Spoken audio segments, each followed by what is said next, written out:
ولكن أحب أن أجيب على شيء مهم، وهو يقول لك إلى متى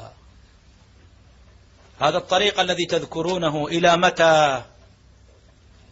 ونحن نقوله ونعكس سؤال إلى متى؟ إلى متى تستمرون في تكفير المسلمين بغير حق؟ وإلى متى تزهقون دماءهم؟ ولماذا وإلى متى توهنون كيان الأمة وقوتها؟ وإلى متى تتجه ضرباتكم إلى المكامن الاقتصادية في البلد؟ وإلى متى تتجه ضرباتكم إلى أركان الدولة وجيوشها؟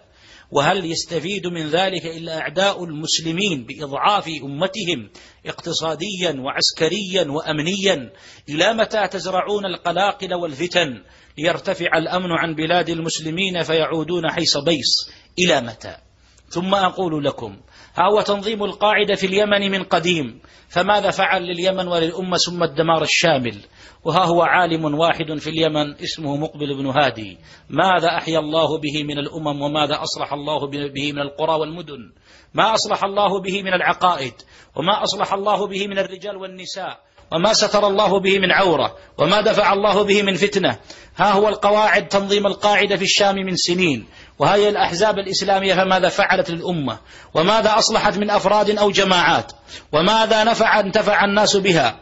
وها هو الألباني حبيس مكتبته، بين جدرانه مكتبته وبين رفوف مكتبته وبين أوراق كتبه، فأحيا الله به أمة لا يحصيهم إلا محييهم سبحانه وتعالى من العرب والعجم، فهذا أثره. أيقال في هؤلاء إلى متى؟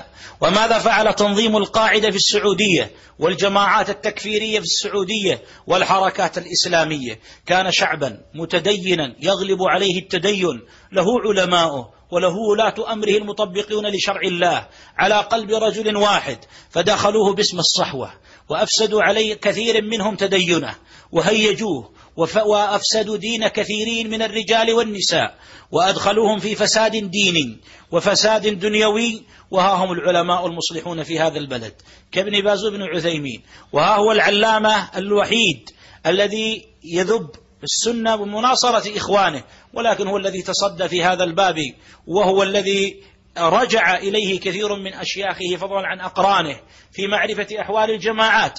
فنقول تقولون إلى متى؟ ها هو نفع ربيع بن هادي على الأمة كلهم، عربهم وعجمهم من أصحاب السنة الذين يريدون الحق. فنقول أنتم إلى متى؟ إلى متى هذا العبث؟ وإلى متى هذا الضياع؟ وإلى متى هذا الضلال؟ نقول لكم إما أن تؤوبوا والتوبة والعود أحمد، وإلا فإن مآلكم مآل أهل البدع قديما وحديثا، وإن الأمر شديد، وإن لقاء الله أكيد، وإن الذود عن الحوض لأهل الأهواء والبدع من أشد الوعيد. فعلى العبد أن يحذر وأن يتجنب وأن يخلص لله عز وجل وأن يصدق في توبته. هذا كفى هذا التباين بيننا، وكل إناء بالذي فيه